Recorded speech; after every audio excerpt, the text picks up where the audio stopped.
Yo, yo, yo, yo, yo. Welcome to the Rocket City Network. I am your host, the mouthpiece of the Southeast, the one and only Mike Sean. Now, today, I have four special guests. They are educators. They are from North Alabama. Starting with your boy Maynard. What's going on, Maynard? What up, Deshaun? What up? What up? Mouth of the South. What's going on, man? Hey, man. Cool. Hey, I definitely appreciate you linking us all together.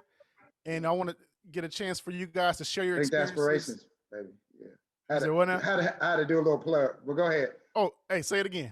Linked aspirations. Yeah. Cool. So these Nonprofit. four Let's get brothers. it. Hey, these four I feel brothers. like a rapper. I feel like a rapper giving shout outs. Hey, man, you keep on keep on interrupting the host, man. What's going on? He's Rocket City Network. He's so excited. Hey, he's so excited. Hey, look, 35. Look, 35 podcasts in. He's so excited that he's on it. On the show. You too famous? No.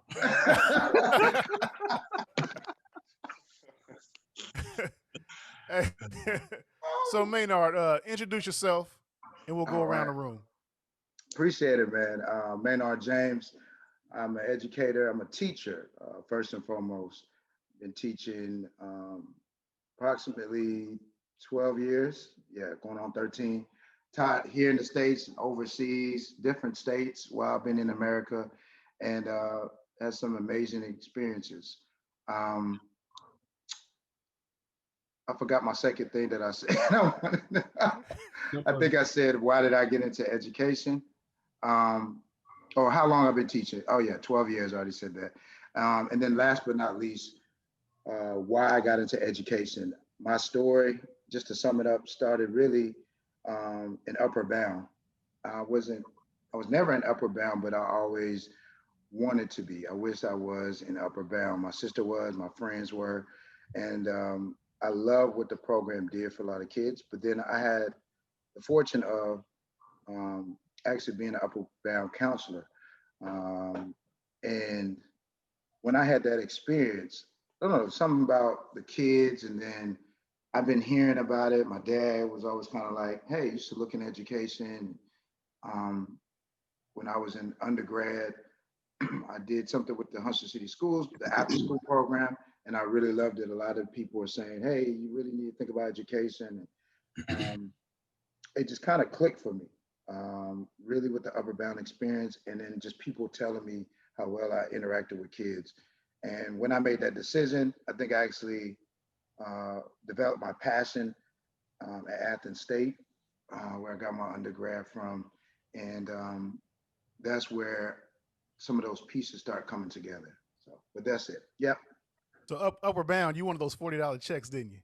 No, I was never in Upper Bound though. Okay, see, so, but I mean, yeah. I got one. I did. Oh, you said checks. I wanted. Yes, I heard they were getting paid, and I said, "What? Paid to learn?" You know, my parents are Jamaican, so they're like, "What? Yeah, they give you money to learn." So you just didn't do that. You go to school so you can better yourself, and so you never had to pay them to go to school. Yeah, for me it was when I was in it, it was $40 checks. If you did the summer component at A&M, it was 60. Oh, so man. that was what 20 years ago. Woo! It's probably only gone should up. Be about what $100. That should be. But hold on, I don't know about the program. I was hearing that they're starting to cut it, or they're thinking about cutting Upper Bound money towards Upper Bound. So it might have decreased the size of it. I don't know, but I hope they still have it. I really do, because no, they do. I know somebody that works for it. Yeah. Cool. Go ahead. I'm sorry. All right. So KD. Yes. Is this on you, sir? All right. My name is Kerry Donaldson Jr. I've been in education for 17 years in the state of Alabama. I'm an administrator. I guess I'll give you a background of how I got here. It's a little strange. I played college basketball. I played at Chattanooga State. I graduated from there with my associates, and the coach came to pick me up. It was on a recruiting trip, and he said, "You're going to Athens." So I was in the back seat. The coach was driving, and I called. It was either my mom or a friend of mine. I said, "Man, I'm going on a recruiting trip." I'm going to Athens. He said, oh, that's cool, man. I said, man, I'm going to Athens, Georgia. The coach turned around and said, no, son, you're going to Athens, Alabama. That was 20-something years ago. So I've been here ever since, man. 17 years. I'm in so, I've never left. It's been great to me. And I'm originally from Nashville, Tennessee. Let me see what else. I think that's it. Yeah, I have a passion. I was a coach, and I had a passion to coach, and I seen the changes in the students' lives. So I went from there and just kept moving up, and now I'm here in administration, and I'm loving it. That's what's up. That's what's up. Chad, it's on you, brother. All right, Chad Kennedy. I've been in education around 15 years. I started as an elementary third grade teacher for 2 years. Then I went to middle school for, I think it was around 11 or 12 years. And I've been an administrator for the last 4 years. When it comes to, I guess, the reason why I chose education, I just saw that there was a lack of representation of Black males in the elementary classroom where I grew up. Therefore, that was a real big thing for me to see someone like myself that I could identify with in the classroom. So also at that point in time, you always heard about single parent households and stuff of that nature. So I thought I could have a big impact by being an elementary teacher. Then I went to middle school because I thought I could have a bigger impact once the kids started like adolescence and whatnot. So I've been in middle school ever since then. So that's pretty much it for Brother me. Fred. Okay. Hey, I'm Fred Abernathy, originally from Tuscany, Alabama. Played ball at high school and played college basketball at the junior college level at Northwest Shows, and transferred over to Athens State on like an academic foundation scholarship. And could have played ball there, but I wanted to go ahead and get done. And so ultimately what helped me get into education was my high school basketball coach. Sort of what Chad just mentioned. He was an African-American guy, and he was from a single-parent home. And myself, I was from a single-parent home, and so I could relate to him. He was a pastor, preacher, and a really good person. So he became like a mentor to me. Then when I got to junior college, I had another African-American assistant coach, Mr. Ken Brackens, at Northwest Shows. He's still a counselor there. So with the high school coach and the college coach, assistant coach that I had, sort of mentor me through. I used a combination of how they did to groom and help students and mentor them into what I do now. Started off my career as a special ed teacher for 13 and a half years at Decatur City Schools. And then currently my 21st year now. The last seven plus years I've been as assistant principal. So that's a summary of it in a nutshell, if you want to say, the reason that I wanted to get into education. Just to help all kids and keep them on track. Lost our host, our co-host. Maynard, you went somewhere, brother. My bad. Had my mute on. I didn't have my mute on either. Hey, it's all good, man. So, we are living in a COVID-19 environment. So, could each of you guys share one experience or one lesson learned from 2020? I'll start it off. I guess mine is one and the same.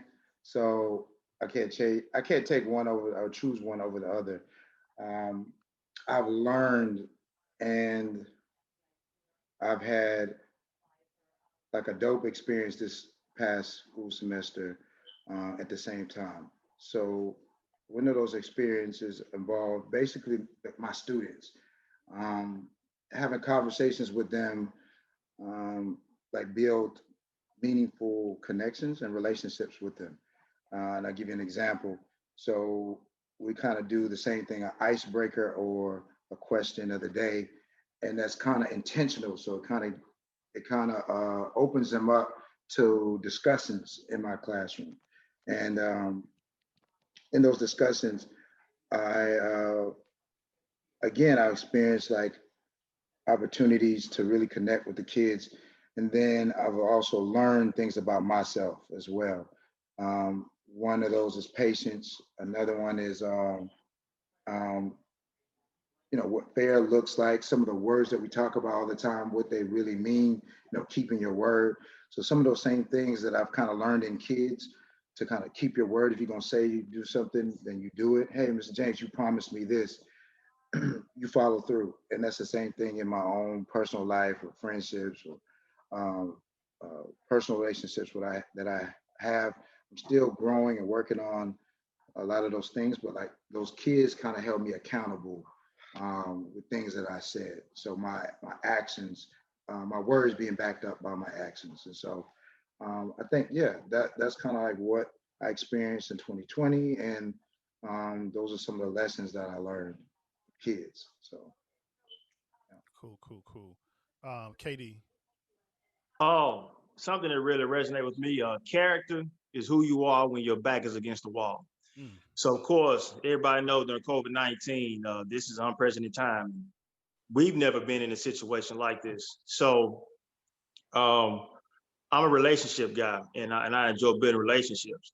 And with COVID, a lot of our students had to be at home, or we were all being quarantined. So I've always knew this, but I actually got to implement this year. So we did a lot of home visits as an admin. So I took some teachers with me, and we went to the students' homes.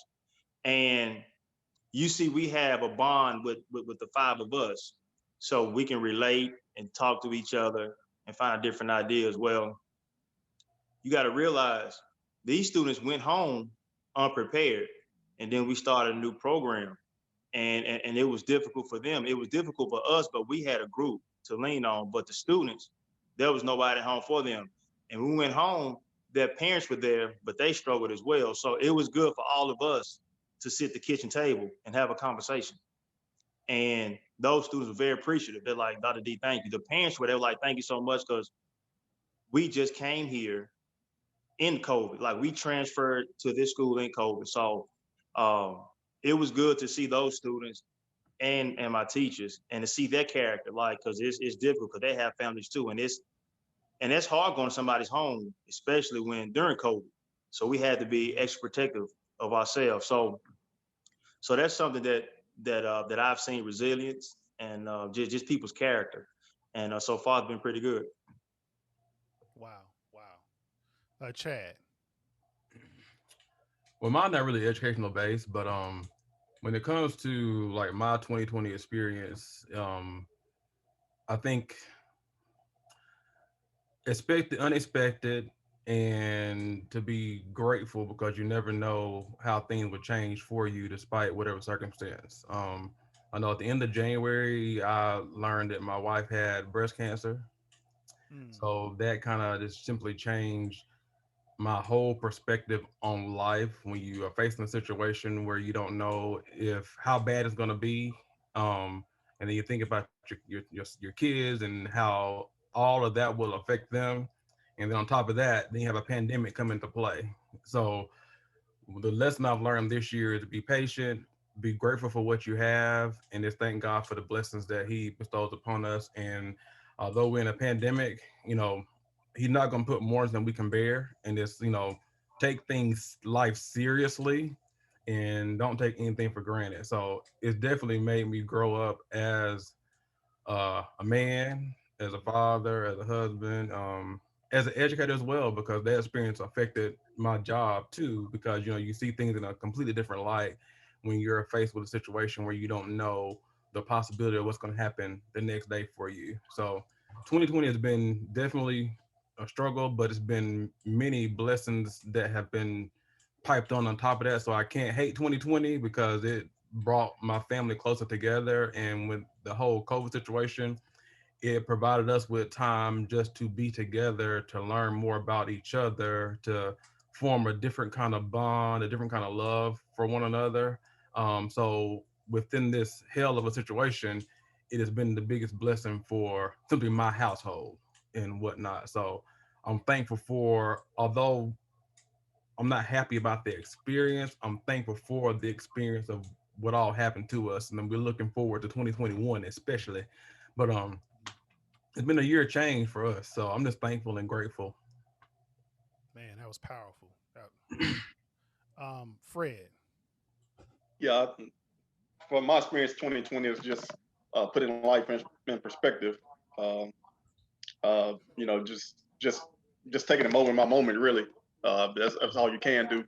And then, you know, as I tell students, you know, start off very small, second by second, minute by minute, hour by hour, week by week, month by month.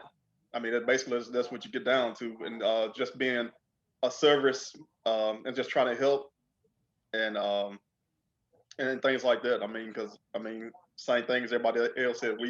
I've done more home visits this year than I've done in the last, you know, forever, really. But with that said, you go into homes, and the thing is, you try to. For myself, I try to stay out of the house, but have them come to the door where you can do the social distance and keep the mask on and things like that. So you try to be protective in doing that because you have a lot of kids who need, you know, food. They don't have. I mean, the thing is, like with the towards educational wise, you know, we try to get it in and try to get the teachers to realize that yeah, academically it's important, but is it really that important? You know, that's what I mean by keeping the right perspective.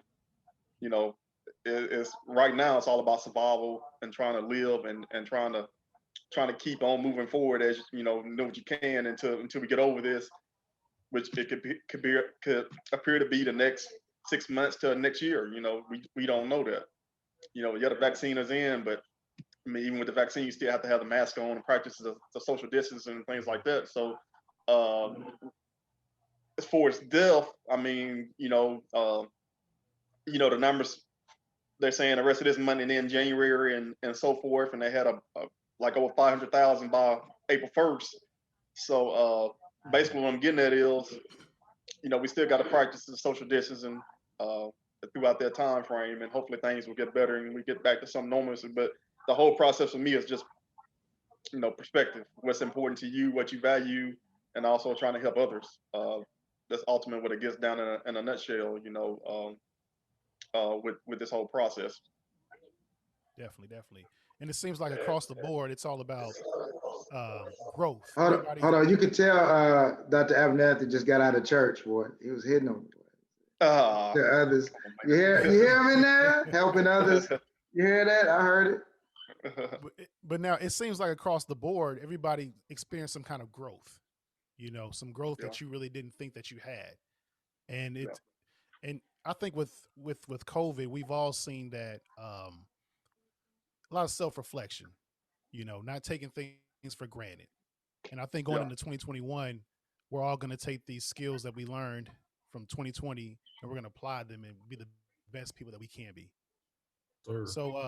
So Maynard, um, I know you, your school district is a little bit different than others. So Right. as far as your school district, what were some of the glows and grows in their response to COVID-19? Hmm. I'm going to broaden that and kind of look at several school districts in general and apply that question to it because I think as a whole, educational just institutions are a domino effect. So Mm-hmm. how we receive the information also added to an area of growth within the school districts I saw. And what I mean by that is um, after the CDC guidelines, there was kind of like this blanket uh, of just we're allowing you as a school district to do what you need to do for you. So the superintendent or um, starting from the beginning at the top had to have like a plan in place. And so I think because they didn't really know what that looked like other than the CDC guidelines, there's a lot of confusion. And so I guess that kind of goes back to communication because I saw some of those same things that in the classroom that we needed to address that could be applied to on a larger scale. Mm-hmm.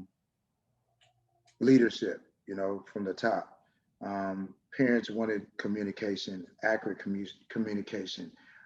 They also wanted that kind of personal touch with it. And Mhm. I kind of felt like that was missing in certain places, certain districts. I felt like at the end of the day, they understood what was going on. They Mhm. understood it was a pandemic. But I think that if kind of like what Fred hinted at or talked about earlier, we can realize that we're in a pandemic and things are going to be done a little bit differently this time. Like you can't go back to the normal thing. And so I think if parents had gotten that reassurance and received enough communication, it had been streamlined in such a way where they knew what was going on, um, that would have helped. And so that would be an area of growth. In a lot of school districts that I saw was, again, better communication from the top down to the bottom with all stakeholders in mind. And then a glow for me is the teachers. You know, some districts got bonuses, and some districts not only did they have uh, to adjust with the technology and getting new software, computers for the first time, but they also had to deal with a new curriculum that they were using digitally. So there were a lot of challenges on top of that, but then teachers found a way to adapt.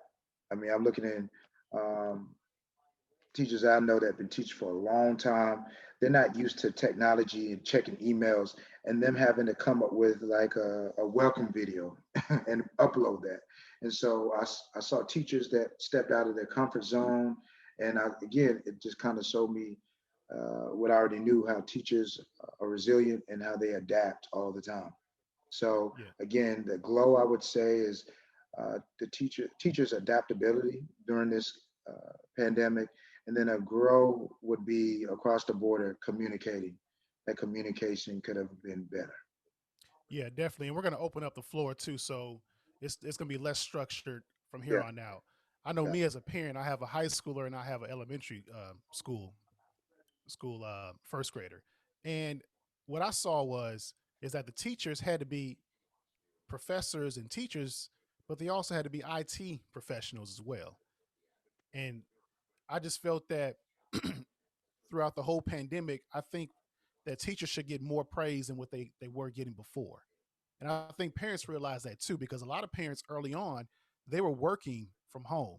And then also having to teach from home is difficult when you have multiple kids in the household who need help with homework.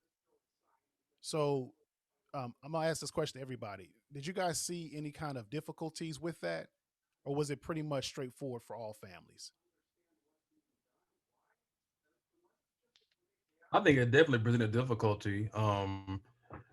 I think as a parent and an educator, it kind of changed the perspective for me because, as someone not necessarily at the top, but making some of the important decisions of a school, Mm-hmm. you have your ideology of what it should look like based upon the information you receive from your superiors. So you are simply executing kind of what they've told you to do and adding your own twist because you know the culture of and climate of your school. But then, you know, all good intentions until you know exactly on the receiving end how that looks, the problems that they may be having. Like with my children here, my two kids, I could see some of the things that were lacking because I'm working with them. So some ideas that I had, a perspective that I had changed. I think someone alluded to it earlier. You never know what someone's going through in their household. You never know the internet issue, you know about the computer issues, you know about the educational knowledge that that person may have to help their kid. And as a teacher or educator, you know, our best intentions was to make it look exactly like what we would do in our classroom. And Mm-hmm. I felt that at some point that was a little bit too much because it's different because of the knowledge that I have and the things I do in my classroom, how I teach things and how kids receive it, as opposed to trying to put all that into a computer program and expecting the kid to receive that same knowledge with a person that does not necessarily have the prior schema that I had in order to teach those students. So it's like as an educator, I felt that we should have, I guess, backed up a little in a sense and made it a little bit more, and not everybody, but a tad bit more simplistic because just because I teach for 6.5 hours a day does not mean that my lesson for my students that I have right now should last that long. Because like I said, you don't know exactly what these kids are dealing with. So for my school in particular, that's why our focus was all about the essential standard. So what your students need to know right now to be successful for the next level. All the extra stuff in between, that may serve some importance in the classroom, but right now, in the middle of a pandemic, you definitely have to rely on what's the most important aspects of your standards to get across to your kids so that when they do move to the next grade level, they are prepared and can, because we know there are going to be some gaps, but we know if you make sure they're prepared to move forward the next grade level, that was or should have been the primary focus for me. So as a parent, you kind of see both. Because I've seen, my kids doing a project every other day. We doing PowerPoints, and I'm thinking in my mind, why are we doing some of these things? Because it's not teaching them the actual standard. It seems like busy work. Now, as an educator, I'm not going to question someone's authority, and I'm not going to make my kid feel like it's not purposeful, because we going to do it like we're supposed to do it. But in the back of my mind, I'm thinking, hell, why the hell are we doing all this? Because it's not, some of this stuff is not important. Mm-hmm. And I So, think, so then I hate to jump in then. So then, Chad, like at the end of the day, what has COVID then taught us as educators? Like pulling back the layers, kind of adding to what you just said. Some of the things we're pushing internally, not even agreeing with it. So then, how can we use that to like better ourselves or better education? With COVID pulling back the layers, us realizing, hey, this is not really essential. That's not, and this is for school systems or spaces that understood the humanity part of it. Like, hey, this is a pandemic. We really need to cater to people's needs first. So I commend where you at, or what the environment that there is where you are, because that means at least you have that mindset of, hey, we need to focus on people's needs first and helping them, rather than this person gets a grade or this student gets a grade. Does that make sense? So I really what have feel that we? I feel that it really deals with your perspective on the issue. But I Okay. think it's like, if I didn't see it firsthand, if no one ever approached me with an issue saying, hey, this was an issue, because at school when people call, they're calling about technological issues. Like, I can't get onto Canvas, I Right. can't log on to this. No one really complained to me, the admin, about, hey, the curriculum's too difficult. Because a parent, if you don't know that curriculum, you don't know if this is what I'm supposed to do or I'm not supposed to do. So I'm doing what the teacher tells me to do because that's what I'm supposed to do. As a parent and an educator, I could see some of those layers. So, but I do feel that teachers, no matter what perspective you're on, they were doing the best they could do with what they were doing. They were doing what they thought was best for kids. They were trying to provide them with the education that they would give in their classroom. And overall, I think they were doing the best that they could do with the information that they had to make sure their kids were prepared. I think when just at the high school, now at the high school level, I will say, um, the teachers are going all out. I mean, they're grinding. I mean, just like you guys are saying, they're grinding. I mean, there's nothing negative that I can say about that, because I see what they do. Uh, and my wife teaches second grade, so I see what she does here at the house. So, but now I will say, on another perspective on my end, it may be a little different for you guys, and I know Kerry may be similar to mine. He can talk on that. But just my perspective or what I'm seeing, my area at my particular location, I'm seeing a lot of kids who are going virtual or have went virtual, and it's challenging for them. It's difficult. Uh, I mean, we as and the parents, at that level, some of the parents can't do the work. So it's at a standstill when they get to the house. So basically what I'm saying is we've had to, and that's where some of the home visits I had to do come into play, and then that's also where we have to call the kid back into the building and make them a traditional student. So we're in the middle of a pandemic, and some of them are going virtual, but because they're failing scores and failing grades, we have to bring them back to the traditional way because they can get the lecturing, the conversations, um, and also get the other students who are engaging in those conversations and getting information from them versus doing it at home online. And you know, the other thing about it at home online, a lot of them are trying to take advantage of that and work 40, 50 hours a week, you know. And I get that too, because parents, you know, some parents, single parents, or some parents are let go because of the coronavirus, and they are relying on their kid to get a paycheck. And so you run into that a lot. But then you also run into a lot where you try to call a kid in, but they can't come back in because they have asthma or other issues due to the pandemic. So then, you know, you can't force that kid to come in. So you know, it's some of this stuff is really complex and difficult when you really look at it for what it's worth. But what I try to do is provide, you know, on the teacher end of it, provide some insight to them to try to help and work. Basically, one of the words I try to use is flexibility. Yeah. You got to be flexible on both sides, on the kids end and on the teachers end, in order to make this work. I mean, and it's hard, and I know sometimes it's hard for us to see that, because on the teacher end, it's like curriculum. We want to improve these standardized scores, and that's ultimately what we get at. But you also got to look at, we're not in normal times, you know, and really and truly, should we be playing athletics right now? You know, should we be doing these other? I mean, really, right now, after all this movement has occurred, the numbers are increasing. You know, with the pandemic, you know, the experts are saying, Fauci and all them are saying, you know, it's going to be worse in January and coming up, even though we've been vaccinated and things like that. But, you know, Duke's women basketball team just canceled their whole season out. You know, that's Power 5 school. They just canceled their season out. So at the high school level, should we be playing? I mean, you know, why? I mean, you know, so that's what I'm getting at, perspective. Why? I mean, you got to really look at this stuff and look at it perspective. I mean, what's happening? You have all these people dying. I mean, you know, or getting sick where they've been hospitalized for 3-4 weeks a month and still being weak after the fact. So, you know, you really look at it.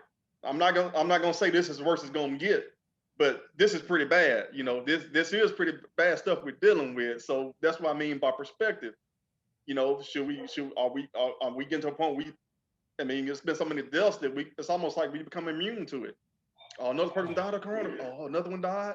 That's where everybody is looking at it. You know, these are human beings that we're talking about. Yeah, you know, yeah, definitely. Because if you look at it, when we all shut down back in, was it March, late March? March 13th, Friday 13th. There was probably maybe less than 40 confirmed COVID cases in North Alabama, right? So now it's we're moving into 2021. There's a lot more than 30 confirmed cases, but we're full steam ahead. And what it all breaks down to is it's economics. You know, people were so quick to send their kids back to school because they had to get that paycheck.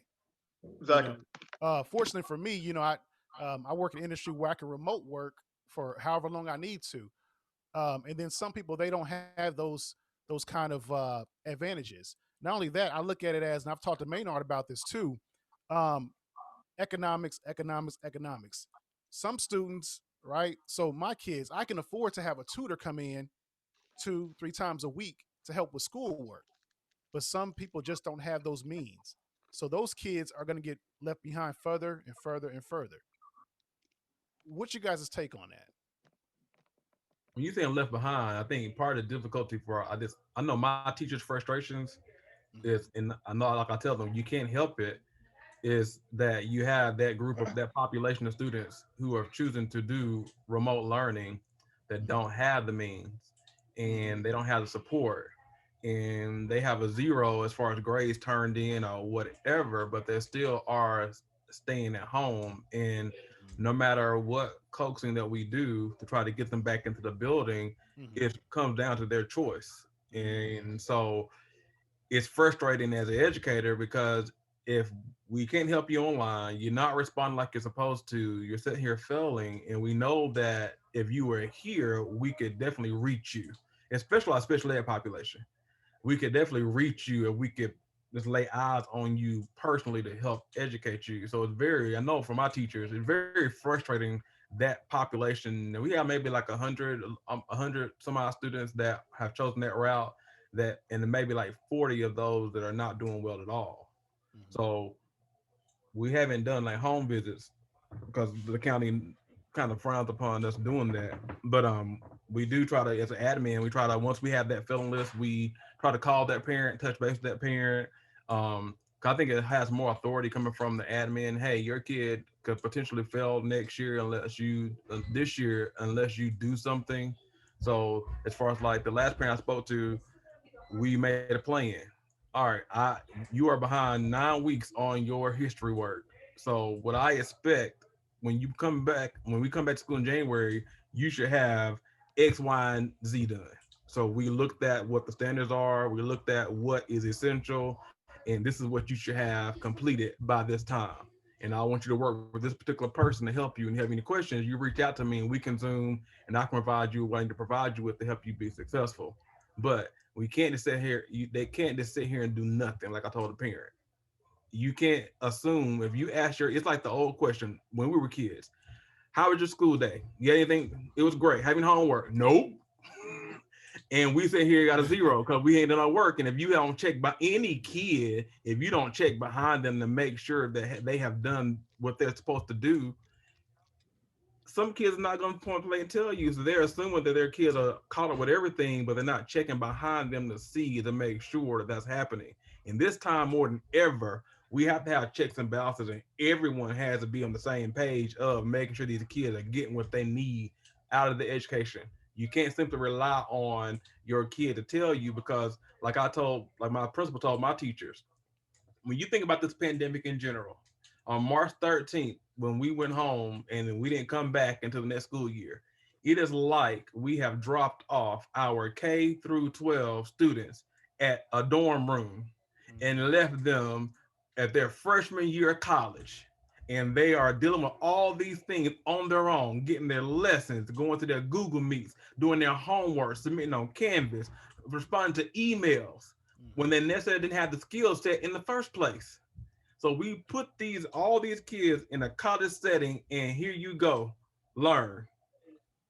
And since they are technology advanced, they can do Snapchat, they can do Instagram, they can make videos. We simply expect them to understand how to do all of this with proficiency. So why is this kid failing? Because they can make a video, they can do all this they can do all these things, but yet we have a PowerPoint presentation or submit a written document that's written in correct grammar. And I'm gonna say this because I want like KD to jump in with his perspective, because we had this conversation, KD, earlier with COVID in the school system. And you told me ahead of time, KD, hey, they're coming back to school. And you remember that? And you told me why. The high school kids. And so I kind of want you to expound on that. And on top of what Chad said, what about beyond like the structural brick and mortar school systems, but look at it from a bigger perspective of what's happening with education system here in America, where kids are not wanting to come to school. Like if truancy is a big thing at the end of the day, like why aren't kids still like, okay, I've been out of school, I realize I'm missing this, I need this, I'm missing the one-on-one interaction, I'm missing all these elements of school. Why hasn't it been that mindset then when it's come to COVID? Because I talked to my kids in 5th grade and they realized they took school for granted. So where's the disconnect from elementary school where kids are like, Mr. James, I see how much I took school for granted. I see, how much school means to me since COVID. What happens between that and then a high school kid or middle school kid who's like, I'm not logging on? Like, is that a bigger issue of what's happening or not happening in schools, or is that what's happening at home? Well, Maynard, I think it's 2 or 3 areas that I would like to discuss: mental health, FOMO, FOMO, fear of missing out. Okay, like Fred said, at the high school level, it's different because at the high school level, we almost have a college atmosphere type setting. By the time a lot of high school students become juniors and seniors, they're co-oping. They only have one class, and they get ready to graduate. So some of the kids that I have spoken to, it has been very successful for them to be on the hybrid courses or not to come to school at all. So there has been some positive outcomes for this. But it's just like Chad said, you have your special ed population, and Fred is very familiar with the special education. Right. For instance, you may have a student, you may have a class where they're given the whole day to take a test. And let's say within the test, once you log in, you get 60 minutes to take it. Well, you got to realize with the special education student, they need double time if it's in the IEPs or whatever. So you got to give them more time. So that's the struggle with the SPED population on that side, because they need that one-on-one instruction. But on the other hand, you do have a lot of students that have been successful. And like Fred said, with athletics and all those things, mental health comes into play because we have a fear of missing out because we have never had to miss out on anything. And then all of a sudden, we're told to stop, like cold turkey. Mm-hmm. Who has been successful going cold turkey? So that's been a challenging part. And I know, Deshaun, you said you have a high school student as opposed to an elementary student. I want to ask you a question. Mm-hmm. Has your high school student been successful with taking the classes online? So he's been successful because I've been staying on him, right? But he's also he's really active in the band. So he has pretty much been going to school every single day. So he hasn't really missed out. Now we're moving into lacrosse season. He wants to still play lacrosse. And I'm like, hey, we might need to have to reevaluate that. Yeah. But this is his senior year, and he might be suffering from the fear of missing out. Yeah. I know for anybody doing virtual learning, I mean, we have grown adults who flunk out of classes online. I mean, so we can't expect for a fifth grader or a 10th grader to do well, So it definitely does test the parents to step up if they can't step up even more. Yeah. So, and then that kind of goes back to my kind of, my field. It's all about economics. I mean, does a parent have those resources to where they can miss work? Are they in a job where they're remote working and they can be gone for 2 hours without anybody trying to hunt them down and just trying to send them endless emails? So I mean, I just think that the less money, the less resources you have, the harder this pandemic has hit people. Definitely.